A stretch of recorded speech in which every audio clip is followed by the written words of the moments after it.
Doctor Humaira বিনতে Nasir, Ibrahim medical college, 2014-15 session. এখন intern doctor হিসেবে আছি বারডেম হসপিটালে। আজকে আমার সপ্তম ক্লাস। আজকে আমার ক্লাসের topics infections of genital tract, sexually transmitted disease, fertility and infertility, artificial reproductive techniques. আচ্ছা, ঠিক আছে। তো প্রথমেই আমি শুরু করছি ইনফেকশনস অফ জেনিটাল ট্র্যাক্ট। তো ইনফেকশনস অফ জেনিটাল ট্র্যাক্টে যাওয়ার আগে প্রথমে আমাদের জানতে হবে যে আমাদের ভ্যাজাইনা বা জেনিটাল ট্র্যাক্টে কিছু ন্যাচারাল ডিফেন্স রয়েছে যারা আমাদেরকে প্রোটেকশন দিচ্ছে। তো যখন কোনো ইমব্যালেন্স হয় বা কিছু কারণ থাকে, কয়েকটা সমস্যা আছে, তখন হচ্ছে দেখা যায় যে এই যে ন্যাচারাল যে ডিফেন্স সেটা যদি ইম্পেয়ার হয় তখনই কিন্তু ইনফেকশনগুলো হয়। আচ্ছা, তো আমরা প্রথমে জেনে নেই যে এই ডিফেন্সগুলো কি। আচ্ছা, তো ডিফেন্স যেটা হয় যে একদম জেনিটাল ট্র্যাক্টের একদম প্রতিটা পর্যায়ে পর্যায়ে, মানে যেমন হচ্ছে ইউটেরাস আছে, ওভারি আছে, এরকম প্রত্যেকটা পর্যায়েই কিছু ডিফেন্স মেকানিজম কাজ করে। তো আবার ডিফেন্সগুলোর মধ্যে আবার কিছু অ্যানাটমিক ডিফেন্স রয়েছে, আবার কিছু ফিজিওলজিক ডিফেন্স রয়েছে। যেমন আমরা যদি একদম বাইরে থেকে যাই তাহলে সবার আগে আসে কি ভালভা। তো ভালভার ডিফেন্সে কাজ করা অ্যানাটমিক হচ্ছে apposition of cleft by labia and compound racemose types of Bartholin glands, মানে গ্ল্যান্ডসের যে সিক্রেশনগুলো। আর ফিজিওলজিক কি, সেটা হচ্ছে যে fungicidal action of secretion of apocrine glands and natural high resistance to infection of vulvar and perineal skin. আর vagina এর পরে এর অ্যানাটমিক যেমন হচ্ছে apposition of anterior posterior vaginal wall and কিছু ট্রান্সভার্স রুগী থাকে, আর এটার যে স্ট্র্যাটিফাইড এপিথেলিয়াম সেটা। আর হচ্ছে ফিজিওলজি কি, সেটা হচ্ছে আমরা জানি যে oestrogen hormone acts as natural defence. আচ্ছা, এখন একটা কথা যেটা যে এখানে বললাম যে লাইনিং এপিথেলিয়াম স্ট্র্যাটিফাইড স্কোয়ামাস হচ্ছে কাজ করে এটার ডিফেন্স হিসেবে। কিভাবে কাজ করে? তো এটা আসলে যেটা যে যখন একটা মেয়ে বাচ্চা জন্ম নেয়, সেটা যেটা হয় তখন তার মায়ের ব্লাড থেকে কিছু ইস্ট্রোজেন তার ব্লাডে চলে আসে। এই যে সে কিন্তু অল্প একটু ব্লাড, অল্প একটু স্ট্রোজেন আসে, খুব বেশি তো আর আসতে পারে না, কিন্তু যে পরিমাণ আসে সেটা দিয়ে 10 থেকে 15 দিনের মতো এই ইস্ট্রোজেনটাই তাকে একটা ডিফেন্স দেয়। এরপরে কি হয়, এরপরে তো এই ইস্ট্রোজেন শেষ হয়ে গেলে তার আর কোনো ডিফেন্স থাকে না, এটা একদম পিউবার্টি পর্যন্ত যায়। তারপর যখন তার পিউবার্টি শুরু হয়, ইটসেলফ তার বডিতে যখন কি হয়, যখন ইস্ট্রোজেন তৈরি হয় হাইপোথ্যালামাস থেকে আসে, মানে পুরো তখন পুরো ডেভেলপ করে যখন তার পিউবার্টি সিস্টেম, তখন তার বডিতে ইস্ট্রোজেন আসে, তখন সেই ইস্ট্রোজেন কিন্তু তাকে তখন ডিফেন্স দিবে। আর এই যে এই পিরিয়ডটুকু, এইটুকুতে কিন্তু তখন তার কোনো ডিফেন্স থাকে না। সেই জন্য দেখা যায় যে ছোট মেয়ে বাচ্চাদের কিন্তু ভ্যাজাইনাল ইনফেকশন একটু বেশি হয়। আচ্ছা, এখন যেটা হয় যে কি যে এই যে ন্যাচারাল যে ইস্ট্রোজেনটা যে সে মায়ের থেকে পাচ্ছে, এটাতে কি হয়, এটাতে এপিথেলিয়াম ভ্যাজাইনা যে মানে এপিথেলিয়াম সিস্টেম, সেখানে কি হয়, অনেকগুলো লেয়ার তৈরি হয়। আর আমরা জানি কি যে এপিথেলিয়াম যেটা অনেকগুলো লেয়ার থাকে সেটাকে আমরা স্ট্র্যাটিফাইড এপিথেলিয়াম বলি। এখন এই এপিথেলিয়ামগুলা কি করে যে তাদের মধ্যে গ্লাইকোজেন থাকে, এবং এই গ্লাইকোজেনগুলা কিছু এনজাইমেটিক অ্যাকশনের মাধ্যমে কনভার্ট হয়ে ল্যাকটিক অ্যাসিড হয়। সো এই ল্যাকটিক অ্যাসিডটাই একটা অ্যাসিডিক পেজ মেনটেন করে ভ্যাজাইনাতে, এবং এটা হচ্ছে প্রিভেন্ট করে ইনফেকশন। আর যখন এটা আলটিমেটলি শেষ হয়ে যাচ্ছে তখন ডিফেন্সটাও চলে যাচ্ছে।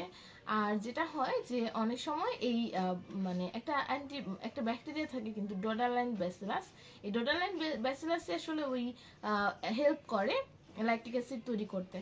আর যখন ইস্ট্রোজেন থাকে না, ডোডালাইন ব্যাসিলা এইগুলো বাঁচতে পারে না। আচ্ছা, এই জিনিসটা কিন্তু পরবর্তীতে আবার হয়।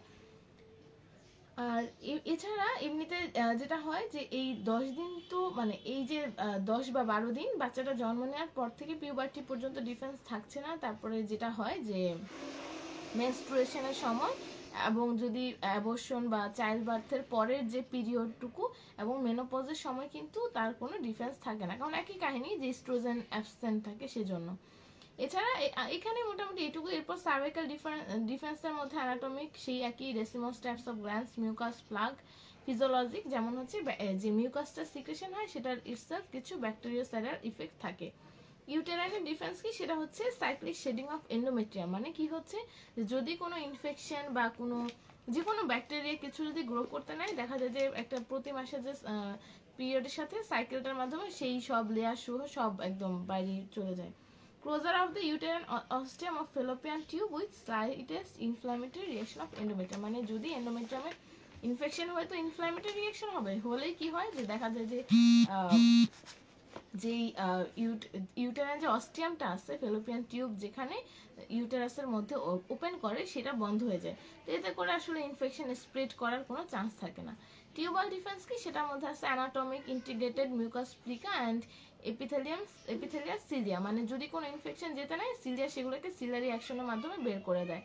আর ফিজিওলজি কি, সেটা হচ্ছে ওই যে মানে ইউটেরাইন টিউবের মধ্যে কন্ট্রাকশন হয়, এই কন্ট্রাকশন বা পেরিস্টালসিস সেটাই কোনো ইনফেকশন থাকলে সেটাকে ইউটেরাসের দিকে নিয়ে আসি, ইউটেরাস থেকে আলটিমেটলি সেটা বের হয়ে যায়।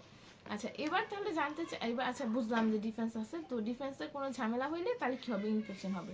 আচ্ছা এখন হচ্ছে জানতে হবে যে ইনফেকশনটা কিভাবে হয়, কি কি দেওয়া হয়। আচ্ছা কি কি দেওয়া হয় সেটা হচ্ছে আমরা পজিটিভ অর্গানিজম কি, আসলে দেখো একটা জিনিস আমাদের একটু চিন্তা করতে হবে যে অর্গানিজম তো বাইরে থেকে আসার চেয়ে সবচেয়ে বেশি ইজি কোথা থেকে আসা। আমরা জানি যে আমাদের কি হয় যে বডিতে কিছু নর্মাল কিছু ব্যাকটেরিয়া সবসময় থাকে, এগুলোকে আমরা বলি কমেন্সাল অর্গানিজম। এই কমেন্সাল অর্গানিজমগুলোই দেখা যায় যে কোনো মাধ্যমে ঢুকে যায় শরীরে, তখন তারাই কিন্তু ইনফেকশন করে। তো দেখা যায় যে এখানেও সেটাই হয় যে নর্মাল কমেন্সাল বলি, আবার অনেক সময় আমরা নর্মাল ফ্লোরা বলি, এই নর্মাল ফ্লোরা, ভ্যাজাইনা অ্যান্ড এন্ডোসার্ভিক্স এরাই কিন্তু বেশি ইনফেকশন করে। এখন অর্গানিজমের মধ্যে কিছু প্যারাজেনিক আছে, 50% প্যারাজেনিক অর্গানিজম দেওয়া হয়, এর মধ্যে অ্যানারোবিক আছে, gram positive anaerobic, streptococcus, clostridium welchii and clostridium tetani. আর গ্রাম নেগেটিভ মেইনলি হচ্ছে ব্যাকটেরিয়াস গ্রুপ, আর এর মধ্যে আবার ব্যাকটেরিওয়েস ফ্রাজিলিসটা সবচেয়ে বেশি কমনেস্ট।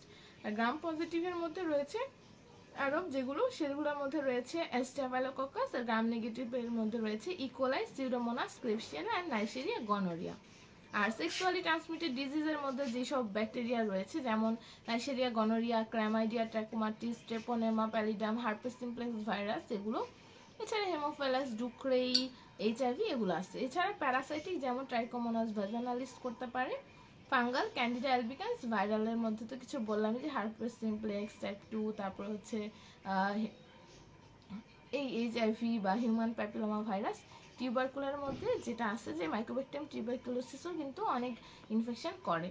আচ্ছা এখন হচ্ছে কিভাবে ইনফেকশনটা স্প্রেড করে, সেটা হচ্ছে একদম এটা টিচাররা ভাইবাতে বা রিটেনে কিন্তু একদম যেভাবে আসছে পয়েন্ট, মানে এইভাবে একদম পয়েন্ট টু পয়েন্টই ম্যাডামরা কিন্তু কথাগুলো শুনতে চায়।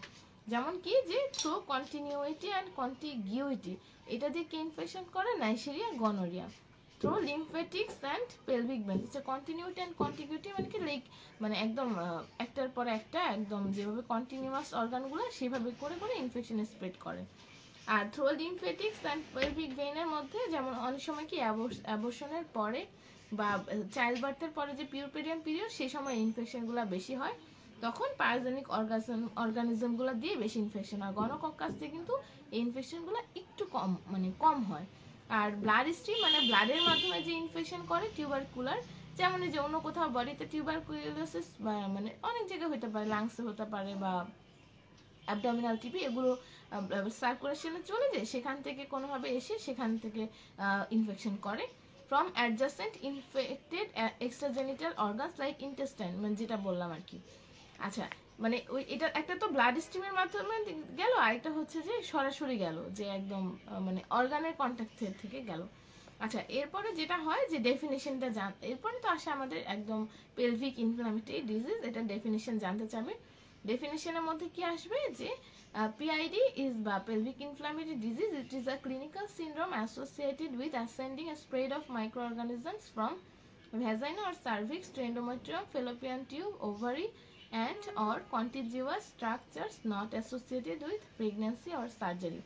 কেন? কারণ প্রেগন্যান্সি বা সার্জারিতে মোটামুটি আরও অনেক কারণ থাকে যেগুলোতে ইনফেকশন হয়, কিন্তু এই প্রেগন্যান্সি বা সার্জারি ছাড়া যদি সোললি মানে মানে অন্য কোনো কারণে এই অর্গানিজমগুলো দিয়ে ডিরেক্টলি ইনফেকশন হয় তখনই আমরা সেটাকে পেলভিক ইনফ্ল্যামেটরি ডিজিজ বলবো। আচ্ছা একটা কথা দেখো, আমরা কিন্তু বললাম যে এন্ডোমেট্রিয়াম, ফেলোপিয়ান টিউব এগুলা বললাম, কিন্তু এর মধ্যে কিন্তু মানে এখানে কিন্তু ভ্যাজাইনা বা সার্ভিক্স থেকে এরা উপরে যে ইনফেকশন করছে, তার মানে কি ভ্যাজাইনা কোনো ইনফেকশন বা সার্ভিক্সে কোনো ইনফেকশন হলে সেটা কিন্তু PID না, যেমন সার্ভিসাইটিসকে কিন্তু আমি পিআইডি বলবো না, মানে সার্ভিসাইটিস হয়ে বা কোনো কারণে সার্ভিসাইটিস আছে সেই অর্গানিজমগুলো যদি উপরে যে এন্ডোমেট্রোসিস করে তাহলে কিন্তু আমি তখন সেটাকে পিআইডি বলবো, ঠিক আছে। আচ্ছা, এরপরে যেটা হয় যে এটার কিছু রিস্ক ফ্যাক্টরস আছে, কিছু প্রোটেক্টিভ ফ্যাক্টরস আছে। রিস্ক ফ্যাক্টরসের মধ্যে menstruating teenagers, multiple sexual partners, absence of contraceptive pill use, previous history of acute PID, IUD users, lower socioeconomic status, husband or sexual partners with urethritis or STI মানে sexually transmitted infection, এই কারণগুলা। আর protective factor কি, সেটা হচ্ছে contraceptive factors. আচ্ছা, আমি বললাম যে যদি ওসিপি ইউজ না করে তাহলে সেটা কিন্তু একটা রিস্ক ফ্যাক্টরস। আর তাহলে কি হবে যে ওসিপি তাহলে পেশেন্টের জন্য মানে মেয়েদের জন্য হচ্ছে প্রোটেক্টিভ ফ্যাক্টর। এছাড়া কি আছে ব্যারিয়ার মেথডসগুলো, যেগুলোতে অনেক সময় দেখা যায় কি কিছু স্পার্মিসাইডস মানে কিছু স্পার্মিসাইড দেয়া থাকে অনেক সময়, তো সেইগুলা কিন্তু প্রোটেক্টিভ ফ্যাক্টর। আর ওরাল স্টেরয়েড কন্ট্রাসেপটিভ মানে এটা কি আসলে কারণ, মানে কেন এটা প্রোটেক্টিভ ফ্যাক্টর হিসেবে কাজ করে, সেটা দুইটা কারণ। সেটা কি, একটা হচ্ছে যে এটা থিক মিউকাস প্লাগ ফর্ম করে, তো এই জন্য তখন কি হয় যে স্পার্ম বা ব্যাকটেরিয়া সেগুলা উপরে উঠতে পারে না। এটা কিন্তু পিআইডি সোললি আসলে একটা অ্যাসেন্ডিং ইনফেকশন। এখন এই যে স্পার্মের কথা বললাম, স্পার্মের ব্যাপার কি যে যেটা হয় যে অনেক সময় বা বেশিরভাগ সময় স্পার্ম যখন অ্যাসেন্ড করে তার সাথে এই ব্যাকটেরিয়াগুলোও অ্যাসেন্ড করে। তো এই জন্য যদি স্পার্মটা কোনোভাবে আমরা অ্যাসেন্ড করাটা প্রিভেন্ট করতে পারি, তার মানে কিন্তু আমার পিআইডি হওয়ার চান্স অনেকটাই কমে যাচ্ছে। তো এই জন্য এই যখন ওসিপিটা একটা থিক মিউকাস প্লাগ ফর্ম করে ফেলবে তখন কিন্তু এত সহজে স্পার্ম উপরে উঠতে পারবে না, মানে যেটা কন্ট্রাসেপটিভ হিসেবে কাজ করছিল সেটা কিন্তু একইভাবে আবার প্রোটেকশন হিসেবেও কাজ করছে। আর যেটা হয় যে এই মানে ওসিপি যারা ইউজুয়ালি খায় দেখা যাচ্ছে অনেক সময় যাদের মেনস্ট্রুয়াল ইরেগুলারিটি থাকে তাদেরকে কিন্তু ট্রিটমেন্ট হিসেবে ওসিপি দেওয়া হয়। তো ওসিপি কিন্তু মেনস্ট্রুয়েশনটাকে রেগুলার করছে, মানে যার কিনা 2-3 মাস পরে পরে মেনস্ট্রুয়েশন হতো, তো এই জন্য দেখা যেত যে তার এরকম রিস্ক ফ্যাক্টর থাকতো, সেটা এখন মোটামুটি নর্মাল হচ্ছে। আবার মেনস্ট্রুয়েশনের মাধ্যমে কিন্তু ওই শেডিং অফ এন্ডোমেট্রিয়াম হয়ে কোনো ইনফেকশন থাকলে সেটাও বের হয়ে আসতেছে। আচ্ছা, আবার যেটা আরেকটা সেটা হচ্ছে monogamy or having a partner who had vasectomy, মানে একই কথাই আর কি। আর আদার্সের মধ্যে ভ্যাসেক্টমি হলে কি হবে, ভ্যাসেক্টমি হলে তো একইভাবে তার পেশেন্টের মানে স্পার্মগুলা তখন আর ওরকমভাবে ইনফেকশন করতে পারবে না। আর আদার্স যেমন আছে প্রেগন্যান্সি, যেটা হচ্ছে না অনেক সময় অ্যামনিওটিক স্যাকটা একদম সার্ভিক্সের মুখে আটকে যায়, তো কোনো ইনফেকশন সেটা অ্যাসেন্ড করতে পারে না। মেনোপজ, আচ্ছা দেখছো দুইটা জিনিস, একটা কিন্তু আমরা বললাম যে মেনোপজ কিন্তু ছিল যে এই সময় পেশেন্টের ডিফেন্স লস্ট হয় কারণ এই সময় কোনো এস্ট্রোজেন থাকে না। আবার এখন বলছি মেনোপজ প্রোটেক্টিভ ফ্যাক্টর, কারণ কি মেনোপজ প্রোটেক্টিভ ফ্যাক্টর কেন, সেখানে হচ্ছে যে মেনোপজের সময় কিন্তু যে মেনস্ট্রুয়েশন হচ্ছে না, তো কোনো মেনস্ট্রুয়াল ব্লাডও থাকছে না, অনেক সময় এই মেনস্ট্রুয়াল ব্লাডটাও কিন্তু ইনফেকশনের একটা কারণ হিসেবে কাজ করে। সো এটা না থাকার কারণে তখন দেখা যাচ্ছে এটা প্রোটেকশন হিসেবে কাজ করছে। তো যদি ম্যাডাম জিজ্ঞেস করে যে কেন, তখন এটা দুইভাবেই বলা যেতে পারে। আচ্ছা, আর ভ্যাকসিন হেপাটাইটিস বি, এইচআইভি না মানে এইচপিভি, তো এগুলো তো আমরা জানি যে ওই ইনফেকশনগুলো হবে না। আচ্ছা, এখন এই পিআইডির ক্ষেত্রে কিছু প্রাইমারি অর্গানিজম আছে, কিছু সেকেন্ডারি অর্গানিজমস আছে। প্রাইমারি অর্গানিজমস আমরা মনে রাখতে পারি জিসিএম এটা দিয়ে, ঠিক আছে। জিসিএম কি, নাইজেরিয়া গনোরিয়া, এটা হচ্ছে 30% কেসে থাকবে। সি ক্ল্যামাইডিয়া ট্র্যাকোমাটিস, এটা 30%। আর এম মাইকোপ্লাজমা হোমিনিস, এটা 10%। আচ্ছা, মাইকোপ্লাজমা হোমিনিসটা কিন্তু হচ্ছে যে সবচেয়ে বেশি ডেঞ্জারাস, কারণ এটা আসলে সেরকমভাবে না, মাইকোপ্লাজমা ক্ল্যামাইডিয়াতে সবচেয়ে বেশি মানে খারাপ, কারণ হচ্ছে এটা তেমন কোনো সিমটম করে না, পেশেন্টের ফিভারও থাকে না, পেট ব্যথা বা কোনো কিছু তেমন সিমটম থাকে না, এটা সাইলেন্টলি দেখা যায় যে পেশেন্টের স্প্রেড করতে থাকে, সালপিনজাইটিস করছে, এরকমভাবে পেশেন্ট পরবর্তীতে অনেক লেট কমপ্লিকেশনস নিয়ে প্রেজেন্ট করে। আর সেকেন্ডারি অর্গানিজম কি কি আছে, যেমন হচ্ছে অ্যারোবিক অর্গানিজম, এগুলো আগে যেগুলো বললাম সেটাই, যে non haemolytic streptococcus, E coli, group B streptococcus and staphylococcus. আর অ্যানারোবিকের মধ্যে থাকে কিছু ওই যে ব্যাকটেরিয়াস গ্রুপের fragilis, bivius, peptostreptococcus and peptococcus. Mode of infection সে একই, যে বাই কন্টিনিউটি অ্যান্ড কন্টিগুইটি। এখানে ভেক্টরস কি সেটা হচ্ছে স্পার্ম অ্যান্ড ট্রাইকোমোনাস, মানে এটা তো মোটা, এই ট্রাইকোমোনাস তো সেটা এরকম নিজেই মোটিলিটি দিয়ে উপরে উঠে অ্যাসেন্ড করে। Reflux of menstrual blood along with gonococci into fallopian tubes is other possibility, মানে যেটা হয় যে অনেক সময় মেনস্ট্রুয়াল ব্লাডটা তো আসলে সেট করে নিচে নামে, কিন্তু অনেক সময় সেটা কিন্তু উপরে উঠে যেতে পারে। যেমন একইভাবে এইভাবে কিন্তু এন্ডোমেট্রিওসিসটা অনেক সময় পেলভিক এন্ডোমেট্রিওসিস হতে পারে একইভাবে, যে রেট্রোগেট থিওরির মাধ্যমে। তো একইভাবে এই রেট্রোগেট কারণেই রেট্রোগেট যে ফ্লো হয় মেনস্ট্রুয়াল ব্লাডে, সেখান থেকে কিন্তু মানে এই ইনফেকশনটাও ফেলোপিয়ান টিউব বা পেলভিসে চলে যেতে পারে। আর মাইক্রোপ্লাজমা হোমিনিস এটা কি করে, এটা সাধারণত যে প্যারামেট্রিয়াম দিয়ে অ্যাসেন্ট করে টিউবকে এফেক্ট করে। এছাড়া সেকেন্ডারি অর্গানিজমসগুলো লিমফেটিক্স দিয়ে যেতে পারে এবং গাট থেকেও আসতে পারে ডিরেক্টলি। আচ্ছা, এখানে একটা কথা মনে রাখতে হবে, এটা ভাইবার জন্য মাঝে মাঝে টিচাররা জিজ্ঞেস করে এবং এমসিকিউ এর জন্য ইম্পর্টেন্ট, সেটা হচ্ছে যে পিআইডির মেইন প্যাথোলজিটা প্রথমে কিন্তু ইনভলভ করে এন্ডোসালপিংসকে, এটা মাথায় রাখতে হবে। আচ্ছা, তারপরে যেটা আমাদের জানতে হবে যে ম্যানেজমেন্ট কিভাবে করব, তো প্রথমে জানতে হবে সিমটমস কি। যদি ওই যে ক্লামাইডিয়া দেওয়া হয় তাহলে তো অনেক সময় অ্যাসিমটমেটিক থাকে, কিন্তু ম্যাক্সিমাম যেটা দেখা যায় যে পেশেন্টের বাইল্যাটারাল লোয়ার অ্যাবডোমিনাল পেইন থাকে এবং একটা মানে কেমন জানি সে বলে যে আমার সবসময় একটা তলপেটে একটা ব্যথা হতে থাকে, কেমন যেন একটা মানে সে এরকম ভাবে ভালোভাবে এক্সপ্লেন করতে পারে, একটা ডাল ন্যাচারাল পেইন থাকে। আর হচ্ছে যেটা হয় যে গনোকক্কাল ইনফেকশন হলে এটা আসলে বেশি অ্যাকিউট প্রেজেন্টেশন থাকে পেশেন্টের, এবং অনেক সময় ফিভার, তারপর হেডেক, মাথা ব্যথা থাকে। Irregular and excessive vaginal bleeding, এটা যেটা হয় যে due to associated endometritis, abnormal vaginal discharge which later becomes purulent and copious. এটা আসলে ডিপেন্ড করছে যে কোন অর্গানিজম যে এফেক্ট হচ্ছে, সেটা অনুযায়ী যে ভ্যাজাইনাল ডিসচার্জটা বিভিন্ন রকম হবে। Nausea and vomiting, dyspareunia. আচ্ছা, এখানে যেটা হয় যে ইনফেকশনটা যখন অনেক বেশি স্প্রেড করে, একসময় যদি পেরিহেপাটাইটিস থাকে তাহলে কিন্তু পেশেন্টের কি হয় যে রাইট হাইপোকন্ড্রিক রিজিয়নে পেইন থাকে, এবং এইটাকে বলা হয় যে ফিটস হাগস কার্টিস সিনড্রোম। আচ্ছা, এটা আসলে ওই মেইনলি গনোকক্কাস বা ক্লামাইডিয়া এরাই এই ইনফেকশনটা বেশি করে থাকে, সবাই করে যে এরকম না। আর যদি আনট্রিটেড থাকে সেই সব কেসে এরকমটা বেশি হয়। আর সায়েন্স যেহেতু পেশেন্টের ফিভার আছে, তো আমরা টেম্পারেচার রেজ পাবো, তারপর অ্যাবডোমিনাল পালপেশন করলে পেশেন্টের tenderness present in both quadrants of lower abdomen. যদি ওই ফিটস হাগস কার্টিস সিনড্রোম হয় তাহলে কিন্তু পেশেন্টের লিভারটা টেন্ডার অ্যান্ড পালপেবল থাকবে। আর যেটা হয় যে ভ্যাজাইনাল এক্সামিনেশন করলে আমরা অ্যাবনর্মাল ভ্যাজাইনাল ডিসচার্জ পাবো, সেটা পুরুলেন্ট থাকতে পারে বা কালার থাকতে পারে, কনজেস্টেন্ট এক্সটার্নাল ইউরেথ্রাল মিটাস। আর যদি কি হয় যে বার্থোলিন গ্ল্যান্ড অনেক সময় দেখা যায় যে ক্লোজ থাকে, এবং ওই বার্থোলিন গ্ল্যান্ডে প্রেস করলে অনেক সময় সেটা থেকে পাস স্কিপ করে। আর স্পেকুলাম এক্সামিনেশন করলে সেখানে আমরা দেখবো congested cervix with purulent discharge. আর বাইম্যানুয়াল এক্সামিনেশনে কি পাবো যে আমরা bilateral tenderness on fornix palpation, এবং যেটা বেড়ে যায় যদি হচ্ছে আমরা সার্ভিক্স মুভ করি তাহলে, মানে এটাকে বলে সার্ভাইকাল মোশন টেন্ডারনেস প্রেজেন্ট। মানে আমরা কি করি, হাত দিয়ে আমরা হচ্ছে সার্ভিক্সটাকে ধরি এবং হচ্ছে পেশেন্টের অ্যাবডোমেন পালপেট করলে একই সাথে আমি যখন সার্ভিক্সটাকে মুভ করাই তখন হচ্ছে কি হয় যে পেশেন্টের একটা পেইন মানে পেইনটা বেড়ে যায় আরো। আচ্ছা, আর এখানে একটা ক্রাইটেরিয়া আছে ক্লাসিক টায়ার যেটাকে বলা হয়, সেটা কি lower abdominal tenderness, adnexal tenderness and cervical motion tenderness.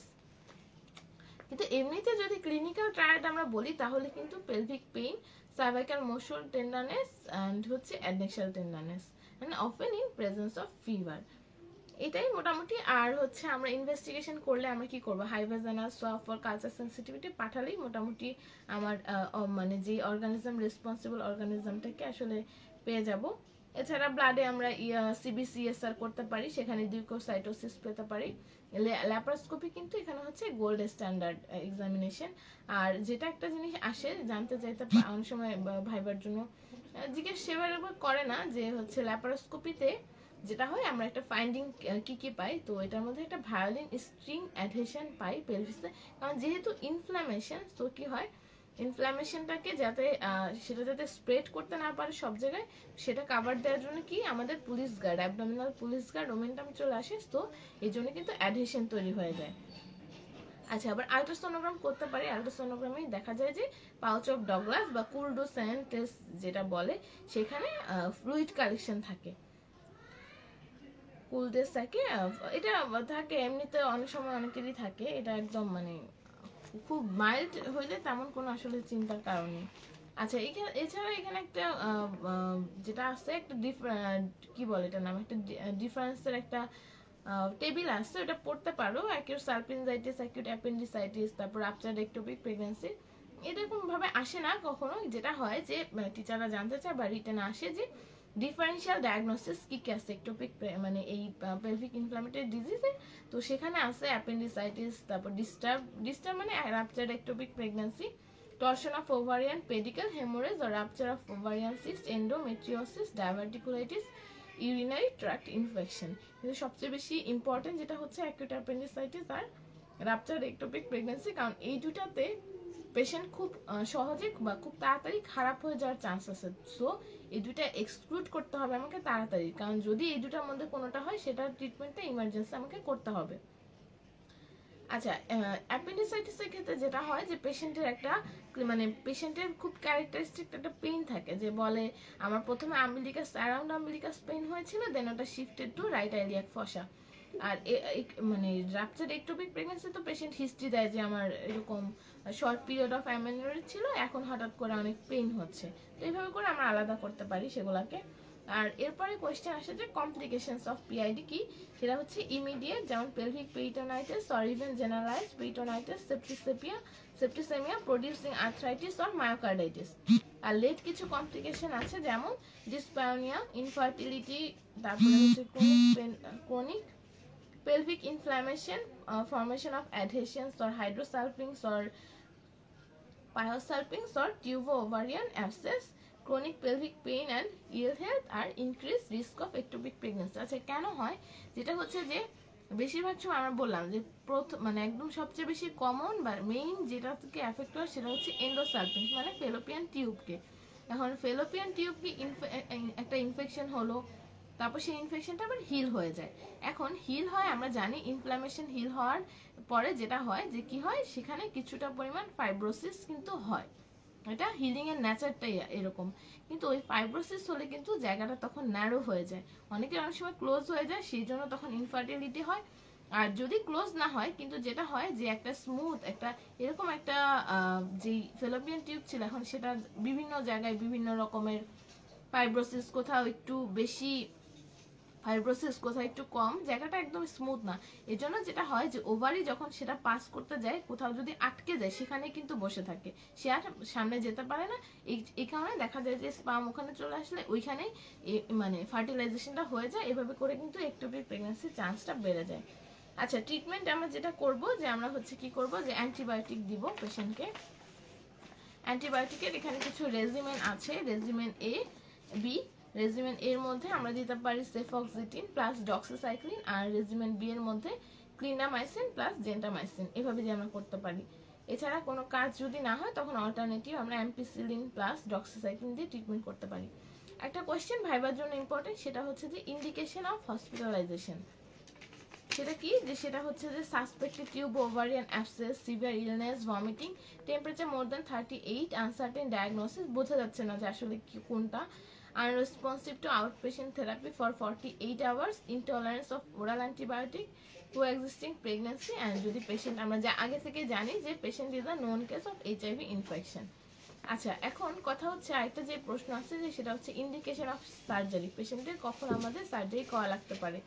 যদি generalised peritonitis, pelvic abscess, tubo ovarian abscess, যেটা কিনা যে আমরা ওরাল অ্যান্টিবায়োটিক দিচ্ছি 48 থেকে 72 আওয়ার্স পর্যন্ত দিলাম, কিন্তু তারপর যদি কোনো রেসপন্স না হয়, তখন আমরা কি করব, সার্জারি করব। সার্জারিতে যদি টিউবো ওভারিয়ান অ্যাবসেস থাকে তাহলে আমরা ল্যাপারটমি করব, ফলোড বাই ইউনিল্যাটারাল সালপিঙ্গো উপরে একটু মানে দেখে নিব কোনটা একদম। অনেক সময় যেটা হয় যে খুব বেশি ডিস্টরশন হয়ে যায়, তখন আমাদের ওইটা মানে উপর ফেলে দিতে হয়।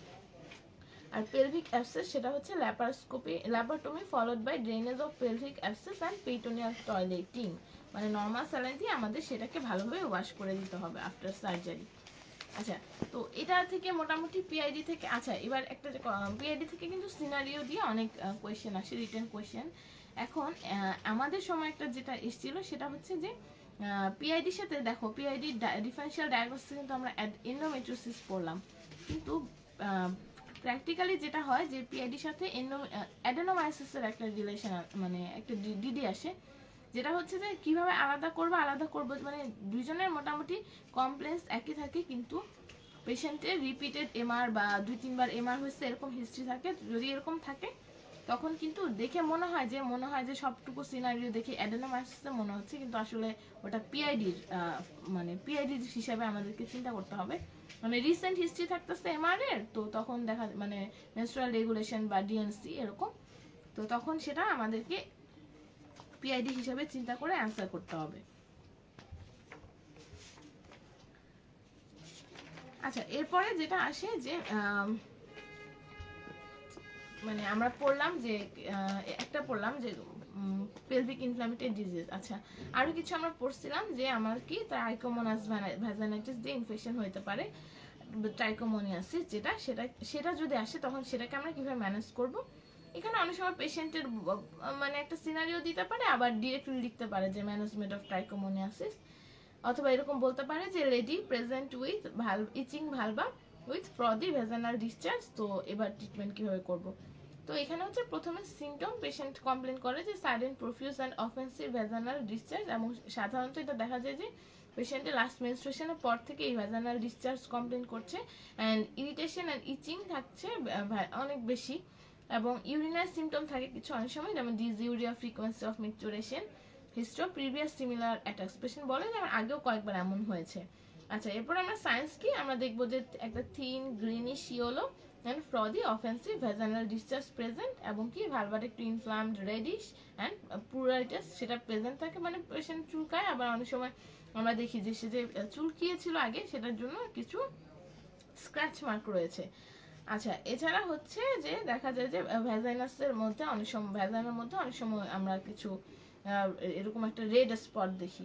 আচ্ছা, ইনভেস্টিগেশন কি আমরা তো যেটা করব হ্যাঙ্গিং ড্রপ প্রিপারেশন করব, এবং আমরা হচ্ছে কালচার করব ভ্যাজানাল ডিসচার্জ দিয়ে, তখন আমরা মোটাইল ট্রাইকোমোনাস দেখতে পাবো। আর ট্রিটমেন্ট কি আমরা হচ্ছে মেট্রোনিডাজোল ট্যাবলেট দিব, সেটা হচ্ছে 7 দিনের জন্য, এবং যেটা করব যে তার হাজবেন্ডকে কিন্তু আমরা মেট্রোনিডাজোল ট্রিটমেন্ট দিব, শুধু একা তাকে দিলে কিন্তু হবে না। এবং এই সময়টুকু পেশেন্টকে আমরা বলবো যে এই যে 7 দিন যে আপনারা ওষুধ খাবেন, এই সময়টা আপনারা ব্যারিয়ার মেথড ইউজ করবেন। আচ্ছা, আর যদি পেশেন্টের 7 দিন পরেও ট্রিটমেন্ট মানে সিমটম না যায়, তাহলে আমরা আবার 7 দিনের একটা কোর্স দিব। আচ্ছা, আর যেটা হয় যে আমরা রিকারেন্স যাতে না হয় সেজন্য আমরা কি করব, এটা কন্টিনিউ করতে পারি 3 সাইকেলে, আমরা মানে 3 মান্থস ধরে আমরা 3টা সাইকেলে ট্রিটমেন্টটা কন্টিনিউ করতে পারি। আর যদি দেখা যাচ্ছে একদম রিফ্র্যাক্টরি কেস, কোনো ভালোই হচ্ছে না, তখন আমরা কি করব যে আমরা হচ্ছে পেশেন্টকে আমরা ক্লট্রিমাজোল ভ্যাজানাল ক্রিম দিতে পারি, ভ্যাজানাল ট্যাবলেট দিতে পারি 6 রাত, মানে প্রতি 6 রাতে সেটা ইউজ করবে এটা। আচ্ছা, এরপরে যেটা আসবে আরেকটা, সেটা হচ্ছে কি ভ্যাজানাল ক্যান্ডিডিয়াসিস। এটা সাধারণত পেশেন্টগুলা দেখা যায় যে একটু অনেক সময় অনেকে ডায়াবেটিস থাকে, এরকম কমপ্লেন করে যে আমার রিপিটেড ইনফেকশন, মানে রিপিটেড আমার পার ভ্যাজানাল ডিসচার্জ থাকে এবং অনেক চুলকায়।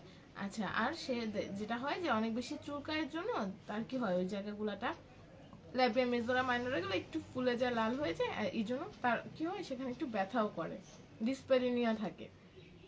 আর আমরা যখন সায়েন্স আমরা দেখবো তখন দেখবো কি থিক কার্ডি হোয়াইট ডিসচার্জ, এবং সেটা ভ্যাজানাল ওয়ালের সাথে অনেক অ্যাডহিয়ারেন্ট থাকে, আর রেড সোয়ালেন ভালভা একই রকম আমরা প্লুরাইটিসের সাইন পাবো। আর পারভেজানাল এক্সামিনেশনে আমরা টেন্ডার পাবো, এবং হচ্ছে কি আমি যখন সেই হোয়াইট যে পেশেন্টের পারভেজানাল ডিসচার্জ সেগুলোকে যদি আমরা রিমুভ করতে চাই, তাহলে অনেক সময় দেখা যাবে কি মাল্টিপল উজিং স্পট থাকে। এখানে আমরা ভ্যাজানাল ডিসচার্জ সোয়াব পাঠাবো ফর কালচার সেন্সিটিভিটি, তখন আমরা গ্রাম স্টেন করলে আমরা ক্যান্ডিডা প্রেজেন্ট পাবো। আচ্ছা, ট্রিটমেন্ট কি লোকাল ট্রিটমেন্ট যেটা করতে হবে যে লোকাল ফাঙ্গিসাইডাল প্রিপারেশন দিব কন্টেনিং নিস্টাটিন, আর যেটা হচ্ছে কি সে রাতের বেলা ইউজ করবে 2 সপ্তাহ। আর যদি অনেক বেশি কমপ্লেন থাকে, তাহলে আমরা কি করবো, রাতের বেলা সে প্রেসার ইউজ করতে পারে। আর একইভাবে যদি রিফ্র্যাক্টরি কেস থাকে, তাহলে ক্লট্রিমাজোল ইউজ করবে 6 রাত, সে পরপর 6 রাত সে ক্লট্রিমাজোল ট্যাবলেট ইউজ করবে। আচ্ছা, এছাড়া আরেকটা জিনিস আছে যেটা হচ্ছে যে ব্যাকটেরিয়াল ভ্যাজাইনোসিস। ব্যাকটেরিয়াল ভ্যাজাইনোসিস মানে এই তিনটা একটু আলাদা মনে রাখতে হয় যে trichomoniasis, candidiasis and bacterial vaginosis. এটা কি এখানেও পেশেন্টের কমপ্লেন থাকে ভ্যাজাইনাল ডিসচার্জ, সেটা কিন্তু এই যে এতক্ষণ যেটা পড়লাম এটা কিন্তু ফাউল স্মেলিং ছিল না। বাট ব্যাকটেরিয়াল ভ্যাজাইনোসিসের ভ্যাজাইনাল ডিসচার্জটা কিন্তু ফাউল স্মেলিং থাকে, গ্রেইশ হোয়াইট, এবং এটাও অ্যাডহারেন্ট টু ভ্যাজাইনাল ওয়াল।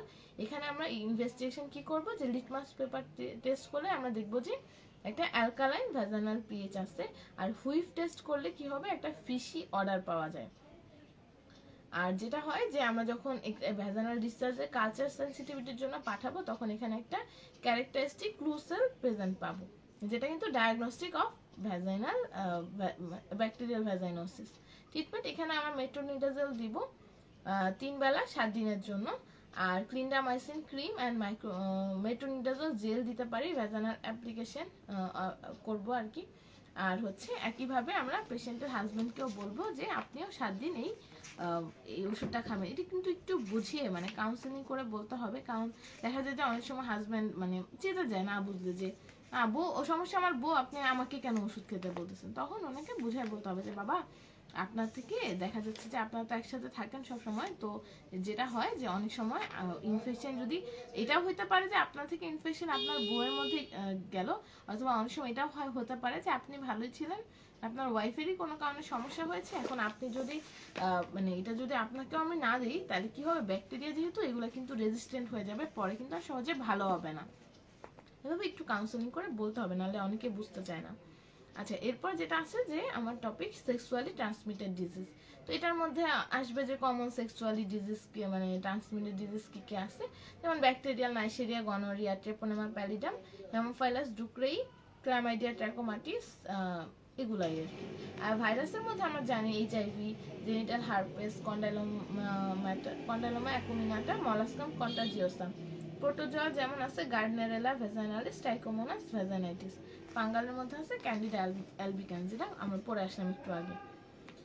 আচ্ছা, আর তারপরে এটা বিভিন্নভাবে কোয়েশ্চেন আসে, এমনভাবে আসতে পারে যে name 5 important sexual transmitted disease with their causative agents. তারপর একটা কোয়েশ্চেন আসে যে কেন এসটিডি একটা গ্লোবাল প্রবলেম এখন, তারপরে তুমি কিভাবে প্রিভেন্ট করবা এগুলো। এই যেমন হচ্ছে আমরা তো জানি যে রিলিজিয়াস যেই আমাদের যে ধর্ম আমাদেরকে যেই নিষেধ গুলো বলে দিয়েছে সেগুলো একটু মেনটেন করতে হবে। তারপরে ব্যারিয়ার মেথড, এগুলো ব্যারিয়ার মেথডটা সবচেয়ে ভালো ইউজ করা। এছাড়া হচ্ছে এই যে মনোগ্যামাস রিলেশনশিপ মেনটেন করতে হবে। Contact tracing and effective treatment, মানে যেটা হয় যে অনেকে বাজে জায়গায় গেলে এরকম একজনের থেকে আরেকজন ছড়াতে থাকে। এখন আমি যদি এইভাবে খুঁজে বের করি যে আপনি কার সাথে ছিলেন, আবার সে কার সাথে ছিল, সে কার সাথে ছিল, এভাবে করে করে আমি যদি একটা মানে কন্ট্যাক্ট করতে পারি, মানে কন্ট্যাক্টে ট্রেস করতে পারি এবং সবাইকে যদি আমি ট্রিটমেন্ট দিই, তাহলে কিন্তু খুব ভালো একটা ইফেক্টিভ একটা রেজাল্ট পাওয়া যায়। আর যে স্ক্রিনিং করতে হবে, যেমন নর্মালি সাধারণ যে ইনফেকশনগুলো সেগুলো তো আসলে খুব বেশি ভয় না, কিন্তু এইচআইভির মতো ডিজিজ কিন্তু খুব মানে ভয়ঙ্কর ব্যাপার। আবার শুধু যে মানে আনহেলদি সেক্সুয়াল রিলেশনশিপের জন্য যে এসটিডি হয় তা না, কিন্তু অনেক কারণে কিন্তু এসটিডি হয়, যেমন ডেলিভারি বা ব্লাড ট্রান্সফিউশন, এইসব ব্যাপারে কিন্তু অনেক সময় হয়। তো এগুলো একটু মাথায় রেখে ওইভাবে আমাদেরকে দেখতে হবে।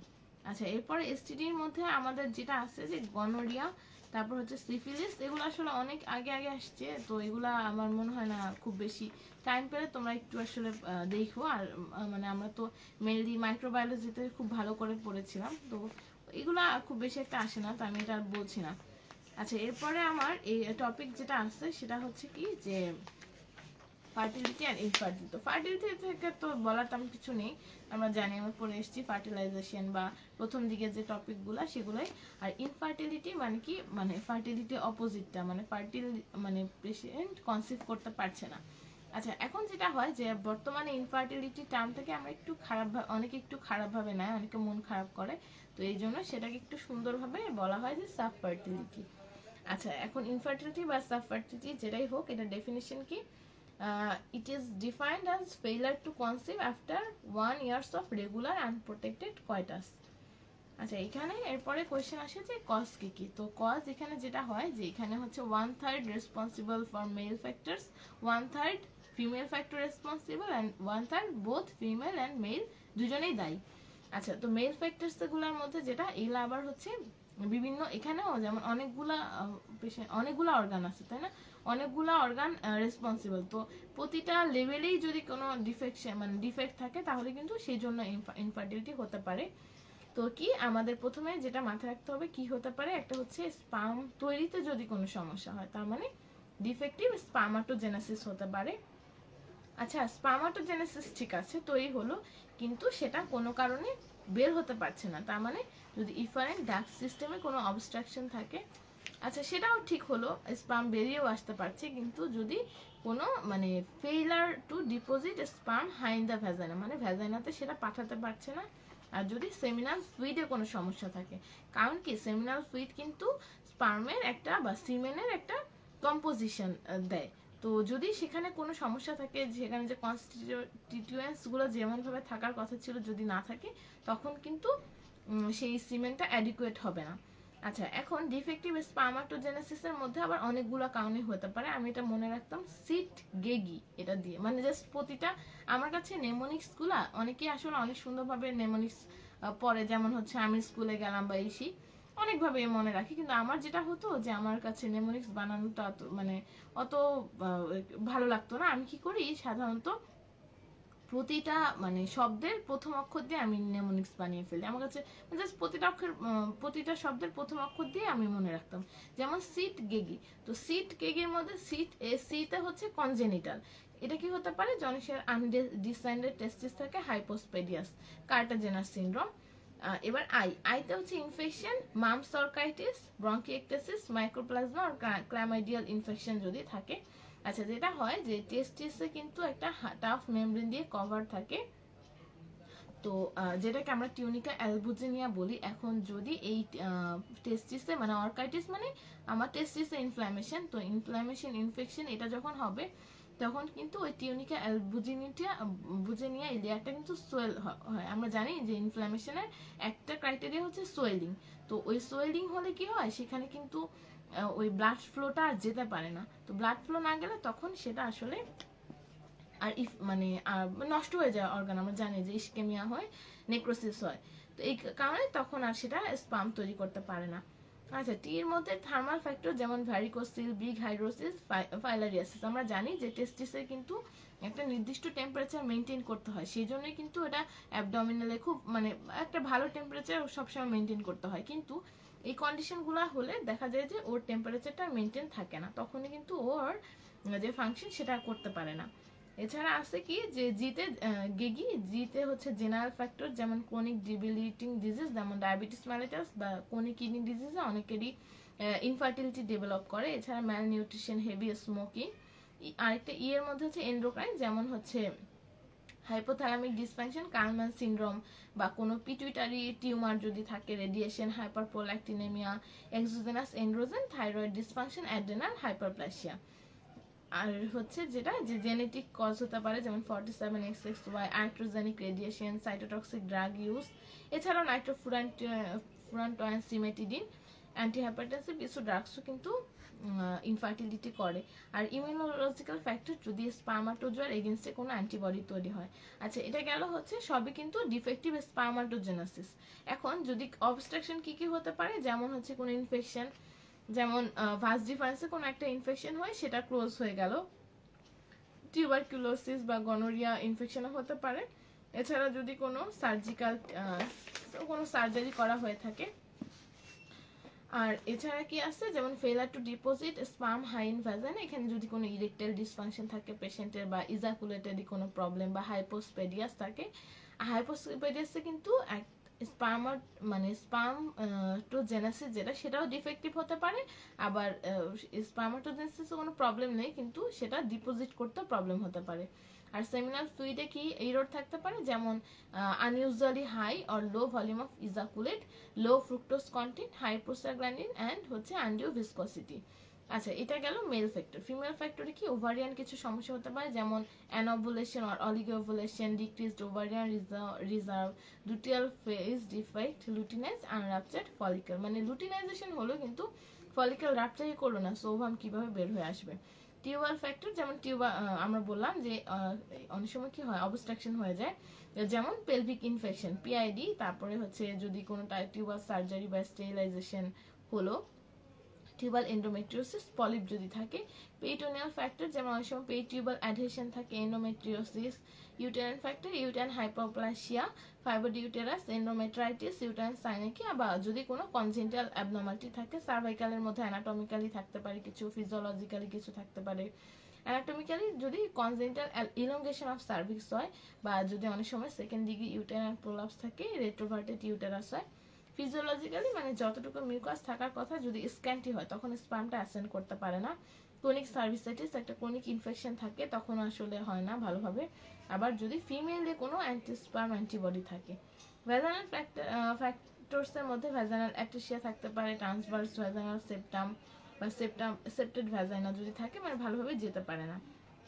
আর কম্বাইন্ড ফ্যাক্টর যদি আসলে দুই ধরনের সমস্যাগুলোই থাকে তখন এটা হয়।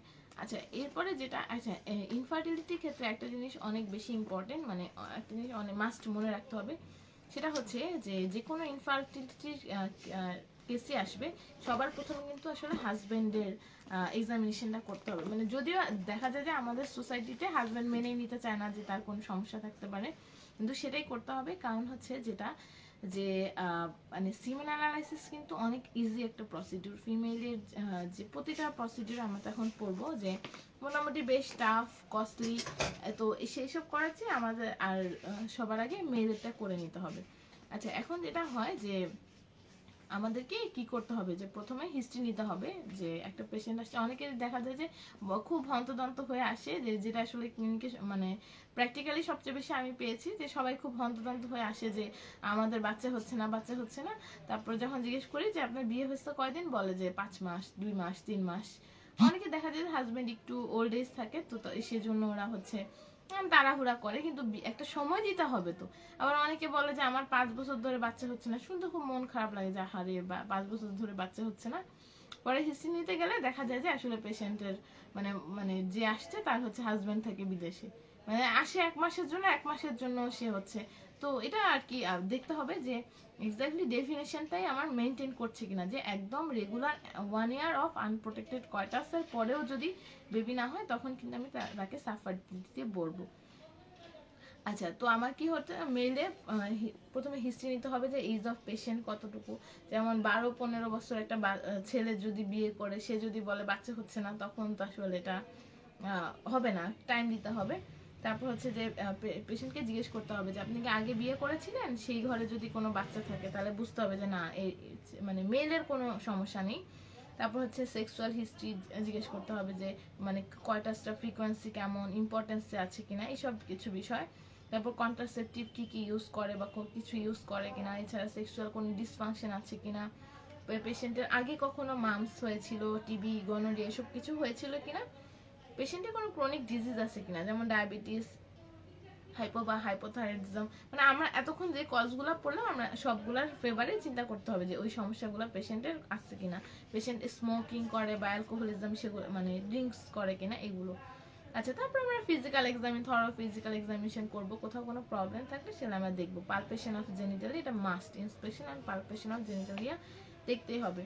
আর ফিমেলের ক্ষেত্রে কি হবে, ফিমেলের ক্ষেত্রে আমাদেরকে দেখতে হবে যে এজ কেমন, তারপর বিয়ে হয়েছে কত বছর আগে বিয়ে হয়েছিল কিনা, কন্ট্রাসেপটিভ হিস্ট্রি, সেক্সুয়াল প্রবলেম আছে কিনা, কোনো মেডিকেল হিস্ট্রি যেমন TB, STD, PID, diabetes, surgical history আছে কিনা কোনো। অনেক সময় কি হয় মানে কোন পেলভিক সার্জারিতে যদি কোনোভাবে টিউব ইনজুর হয়ে যায় তো তখন তো আসলে সমস্যা। বা অনেক সময় যেটা হয় যে কোনো পেলভিক সার্জারি হলে অ্যাডহেশন হয়েছে, সেই অ্যাডহেশনটা টিউবকে ইনভলভ করেছে, সেগুলো কিনা দেখতে হবে। Menstrual history, regular menstrual history খুবই ইম্পর্টেন্ট কিন্তু মাস্ট, এটাই জিজ্ঞেস করতে হবে সবার প্রথমে পেশেন্টকে জিজ্ঞেস করতে হবে এটাই যে আপনার কি মাসিক নিয়মিত হয় কিনা। আচ্ছা তারপর হচ্ছে যে পেশেন্টের প্রিভিয়াস অবস্টেট্রিক হিস্ট্রি কেমন ছিল, মানে দেখা যায় অনেকে অনেকে হচ্ছে যে আগে বাচ্চা হয় তো সেই সময় কিছু কমপ্লিকেশন হয়, তারপরে এই জন্য সে বলে যে আমার প্রথম বাচ্চা হয়েছিল 8-10 বছর আগে, এখন আর বাচ্চা হচ্ছে না। এটা কিন্তু একটা ইম্পর্টেন্ট ব্যাপার। আচ্ছা একটা জিনিস আমি বলিনি, সেটা হচ্ছে যে সেটা সাবফার্টিলিটি বা ইনফার্টিলিটি যেটাই বলো, এটার আবার দুটো টাইপস আছে, একটা হচ্ছে প্রাইমারি একটা হচ্ছে সেকেন্ডারি। তো প্রাইমারি সাব ফার্টিলিটি কি ডেফিনেশন যদি বলি, প্রাইমারি সাব ইনফার্টিলিটি বা subfertility denotes those patients who never conceived, and secondary fertility infertility denotes previous pregnancy but failure to conceive subsequently. মানে প্রাইমারি সাব ফার্টিলিটি হচ্ছে একটা মেয়ে বা একটা মহিলা যে জীবনে কখনোই কনসিভ করে নাই। আর সেকেন্ডারি ইনফার্টিলিটি মানে হচ্ছে যে একটা পেশেন্ট যে আগে কনসিভ করেছে বা আগে বাচ্চা হয়েছে কিন্তু এরপরে তার আর বাচ্চা হচ্ছে না। তো এরপর আমরা পেশেন্ট এক্সামিনেশন করব, জেনারেল এক্সামিনেশন দেখব। যেমন হচ্ছে খুব ইম্পর্টেন্ট একটা ব্যাপার হচ্ছে ইনফার্টিলিটির জন্য দায়ী পলিসিস্টিক ওভারি সিনড্রোম। তো ওই জন্য ওদের কিন্তু ওয়েট বেশি থাকে, তারপরে হচ্ছে ওদের বিএমআই বেশি হবে, ওদের হার্সুইটিজম থাকে। তো জেনারেল এক্সামিনেশন করলে এই পয়েন্টগুলো কিন্তু আমাদের চোখে পড়বে। তারপর গাইনোকোলজিক্যাল এক্সামিনেশন, যেমন আমরা বললাম যে অনেকের ভ্যাজানাল সেপ্টাম থাকতে পারে, তো সেগুলো আর কি তখন আমরা কি এক্সামিনেশনে আমাদের ধরা পড়বে। আচ্ছা, ইনভেস্টিগেশন মেলের জন্য সবচেয়ে বেশি ইনভেস্টিগেশন সবার আগে যেটা সেটা হচ্ছে সিমেন অ্যানালাইসিস। এছাড়া আমরা করতে পারি হরমোন অ্যানালাইসিস, যেমন follicle stimulating hormone, luteinising hormone, testosterone, তারপর থাইরয়েড হরমোনগুলো T3 T4 TSH এগুলো আমরা দেখতে পারি। প্রোল্যাকটিন দেখব।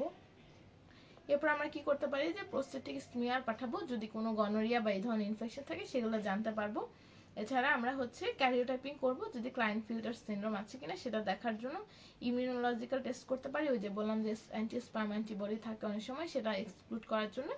আর কি যে টেস্টিকুলার বায়োপসি করতে পারি, যে অনেক সময় কি হয় অনেকে টেস্টিস অ্যাট্রফি হয়ে থাকে, তো তখন আসলে স্পার্মাটোজেনেসিস ডিফেক্টিভ থাকে, এটা কিনা সেটা এক্সক্লুড করব। আর ফিমেলের জন্য কি, ফিমেলের জন্য আসলে প্রতিটা ধাপে ধাপে আমাদের যেতে হবে। সেটা হচ্ছে কি যে to see the evidence of ovulation, মানে পেশেন্টের ওভুলেশন হচ্ছে কিনা সেটা জানার জন্য আমরা কি করব, বেজাল বডি টেম্পারেচারটা দেখব।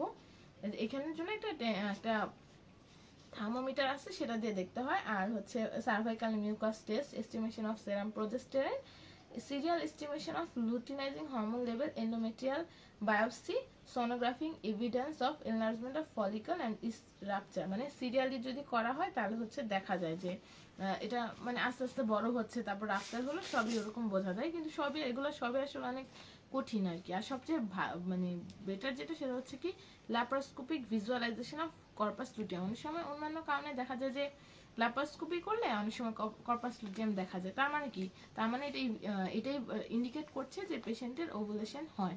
আচ্ছা, সার্ভাইকাল যে সেরাম প্রোজেস্টেরন যেটা করবো সেটা আমরা সাধারণত ডে 21-এ করি।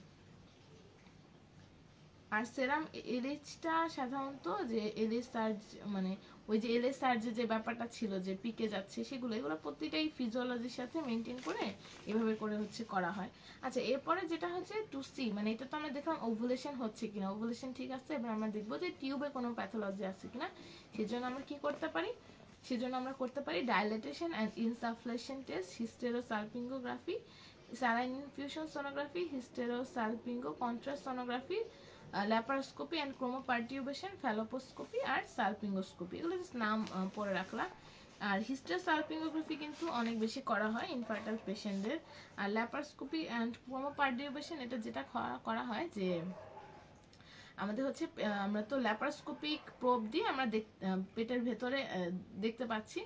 আর যেটা হয় যে পেশেন্টের ভ্যাজানা দিয়ে হচ্ছে ডাই পাস করা হয়। তো ডাই পাস করার পরে যদি সেটা দুইটা টিউব মানে কি হয়, আমরা তারপরে দেখি যে সেই ডাইটা আমাদের মানে পেলভিক ক্যাভিটিতে দেখা যাচ্ছে কিনা।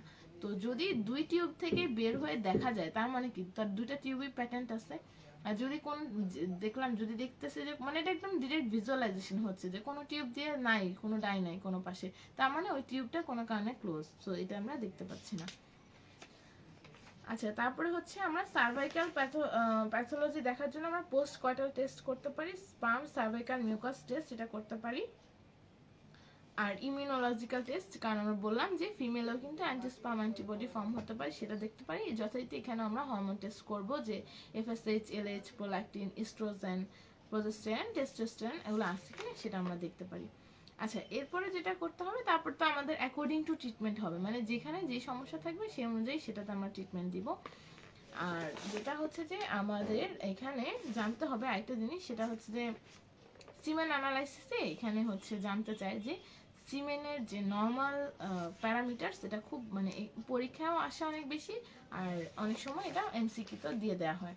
তো সিমেনের নর্মাল প্যারামিটার্স কি, এটার ভলিউম থাকা উচিত নর্মাল, যেটা 3 to 5 ml, pH 7.2 to 7.8, viscosity less than 3, sperm concentration 20 million per ml or more, total sperm count more than 40 million per ejaculate, motility 50%, progressive forward motility, morphology more than 14% or more, viability 75% or more, leukocyte less than 1 million per ml, round cell less than 5 million per ml, sperm agglutination যদি less than 10% spermatozoa with adherent particle, আর এটার colour সাধারণত একটু white opaque থাকে, per cell 4 to 5 per high power field এগুলো থাকে।